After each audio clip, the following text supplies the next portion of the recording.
Yap, ternyata ada alasannya Ratu memakai warna-warna cerah alih-alih warna-warna netral. Hal ini dilakukan agar dia bisa terlihat. Dari semua warna, yang paling sering dipakai Ratu adalah biru, yakni setidaknya 29% dari total keseluruhan. Diikuti motif bunga, yaitu 13%, sedangkan hijau dan krem berada di posisi ketiga, masing-masing 11%. Ratu punya selera gaya yang sangat khas. Dia suka topi, tas tangan hitam biasanya cocok dengan sepatunya, dan dia memakai sarung tangan untuk berbagai acara. Sesekali dia akan memilih perpaduan warna gelap untuk acara kemalangan atau jaket abu-abu zaitun untuk menunggang kuda di halaman Kastil Windsor.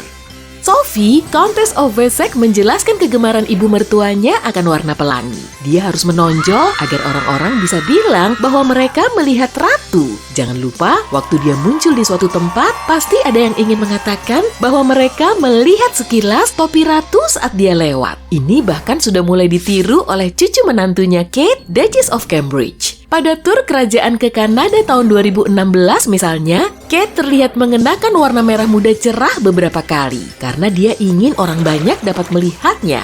Pilihan mode keluarga kerajaan memiliki dampak sosial yang besar karena pakaian yang mereka kenakan sering terjual habis dengan cepat. Sang ratu selalu terlihat membawa tas tangan kecil berwarna hitam. Diketahui dia menggunakan penempatan tasnya untuk mengirim sinyal kepada staf seperti saat dia ingin percakapan berakhir. Yang mulia akan memindahkan tas tangannya dari satu tangan ke tangan lainnya untuk menunjukkan kapan dia siap berlanjut dari perbincangan ke sesi berikutnya. Saat ingin meninggalkan suatu acara, dia akan meletakkan tas tangan di atas meja. Sekarang, sang ratu tidak sering bepergian seperti dulu, tapi dia masih menyambut tamu-tamu terhormat dari seluruh dunia. Pakaiannya sering memiliki tambahan halus yang berhubungan dengan negara tamu sebagai penghormatan.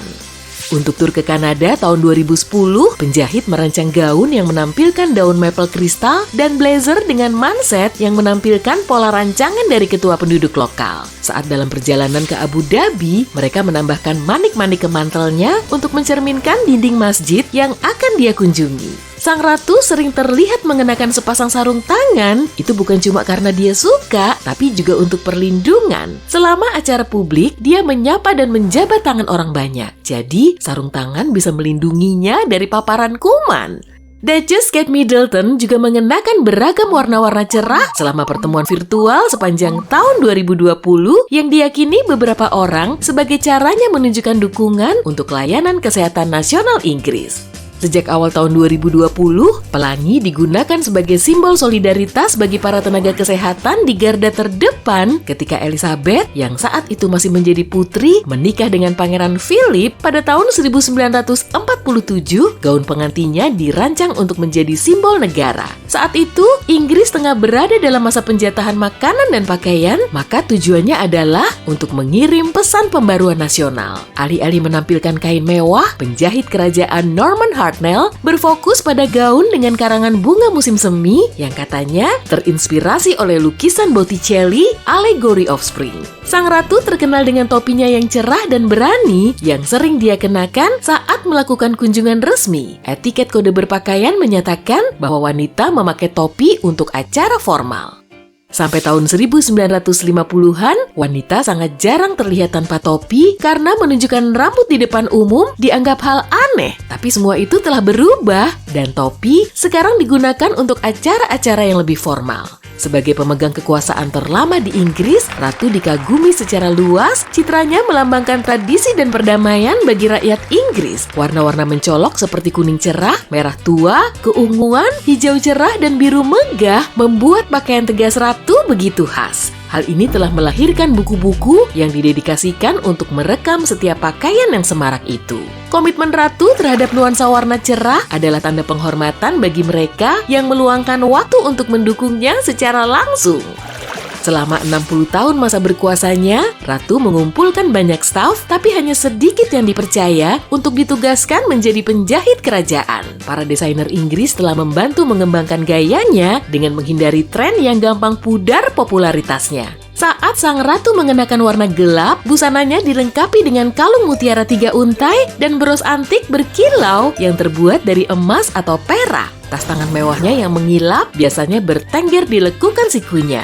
Pada tahun 2016, ketika pasangan Presiden Amerika Serikat tiba di Kastil Windsor untuk bertemu Yang Mulia untuk ketiga kalinya, Ratu mengenakan syal sutra yang diikatkan di bawah dagunya, fitur yang menentukan pakaiannya yang lebih kasual. Selalu strategis, gaya Ratu menunjukkan jati diri orang Inggris sambil tetap berjabat tangan dengan para pemimpin negara lain. Pada tahun 2011, Yang Mulia mengunjungi Republik Irlandia. Dia adalah Ratu Inggris pertama yang memasuki negara itu dalam 1 abad terakhir. Dia tiba di Dublin mengenakan mantel hijau dan topi yang serasi. Warna nasional Irlandia adalah hijau, kemudian dalam kunjungan itu, dia mengenakan gaun sutra putih yang dihiasi lebih dari 2.000 daun semanggi yang dijahit tangan dan bros harpa Irlandia. Ya, Ratu Elizabeth memiliki banyak pakaian dan topi yang mengesankan. Tapi apa kamu pernah memperhatikan sepatunya? Alas kaki Ratu juga dibuat dan dirawat dengan hati-hati sebagaimana sepasang sepatu yang dikenakan oleh anggota kerajaan.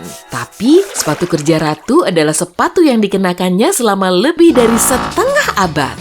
Tiap sepatu Ratu dibuat oleh tim khusus, termasuk pemotong pola, clicker, yakni orang yang bertanggung jawab memilih kulit, closer, orang yang menjahit bagian atas sepatu dan mengencangkan sepatu, dan seorang pembuat yang melengkapi semuanya dengan sol dan hak sepatu. Sepatunya terbuat dari kulit sapi terbaik, dan sebelum sepatu itu dipakai, akan dilakukan pengepasan terakhir di Istana Buckingham. Konon, katanya Ratu menyimpan 10 pasang sekaligus, termasuk sepatu kulit hitam polos. Semuanya diwarnai dengan tangan dan anti air, tidak ada sepatu basket di sini. Sang Ratu mengandalkan sepatunya agar tidak mudah terpeleset dan jatuh. Saat masih muda, dia sering mengenakan sepatu dengan hak yang lebih tinggi dan lebih tipis, tapi sekarang, selama hampir 50 tahun, gaya rendah membuatnya tetap melangkah yakin dan gesit. Sang Ratu tampaknya memiliki persediaan mantel, topi, dan gaun yang gak ada habisnya. Semuanya banyak dibahas saat dia tampil di depan umum. Sama seperti siapapun, Ratu bisa bosan dengan barang-barang tertentu di lemari pakaiannya. Pakaian Ratu selalu menjadi sumber komentar di media, dan dia akan mengenakan pakaian favorit selama bertahun-tahun. Saat akhirnya bosan, Ratu akan menyerahkannya ke salah satu penata gayanya, dan dia bisa memakainya atau menjualnya. Sayangnya, tidak ada yang tahu apakah suatu barang pernah menjadi milik Ratu. Semua label harus dibuang dan segala sesuatu yang mungkin menunjukkan barang itu berasal dari kerajaan dihancurkan. Karena barang-barang itu dijual, pakaian kerajaan akhirnya sampai ke masyarakat umum, tapi kemungkinan besar tidak ada yang tahu. Banyak pakaian Ratu dirancang dan dibuat di istana oleh penata rias senior Angela Kelly dan timnya. Kelly setidaknya membuat sketsa 4 desain berbeda untuk sepotong kain tertentu yang dapat dipilih oleh Ratu. Setelah berbicara dengan Ratu dan penata gaya, Kelly menghasilkan gambar teknis untuk bisa dipotong sebagai pola. Semuanya dipotong dan dibentuk agar sesuai dengan manekin yang dibuat dengan ukuran Ratu dengan detail yang dirahasiakan. Kemudian, sebuah prototipe dibuat dari katun kasar untuk memungkinkan pengubahan desain sebelum kain aslinya dipotong. Sesi pengepasan biasanya berlangsung setengah hari, ada 4 atau 5 pakaian yang dicoba pada setiap sesi untuk memanfaatkan waktu sebaik-baiknya. 12 orang staf Departemen Busana Ratu bertanggung jawab untuk acara-acara besar, termasuk 3 penjahit, seorang pembuat topi, dan 4 penata gaya yang tugasnya membantu Ratu berpakaian serta menjaga pakaiannya dalam kondisi sempurna. Seru banget ya jadi Ratu!